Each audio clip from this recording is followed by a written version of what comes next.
मतदानानंतर बोटावर शाई म्हणून मार्कर पेनचा वापर केला जातोय। लावली जाणारी शाई पुसली जाते। रुस्तमजी इंटरनॅशनल स्कूल दहिसर पश्चिम इथला हा सगळा प्रकार आहे। निवडणुकीत मतदान केल्यावर तुमच्या डाव्या हाताच्या तर्जनीवर शाई लावली जाते। तुम्ही मतदान केलंय याचा पुरावा म्हणजे बोटावर लावलेली ही शाई आहे। यामुळे एक व्यक्ती एकदाच मतदान करतीये हे सुनिश्चित केलं जातं। म्हणजेच एक व्यक्ती दुसऱ्यांना मत देऊ शकत नाही। पण लोकशाहीला नागरिकांनी पाठवलेला एक व्हिडिओ, या व्हिडिओत मतदानानंतर बोटावर शाई म्हणून मार्कर पेनचा वापर केला जातोय। बोटावर लावली जाणारी शाई पुसली जाते।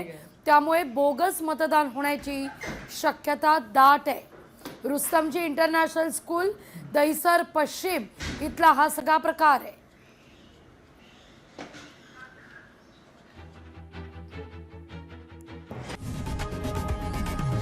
लोकशाही मराठी ऐका, पहा, जागरूक रहा।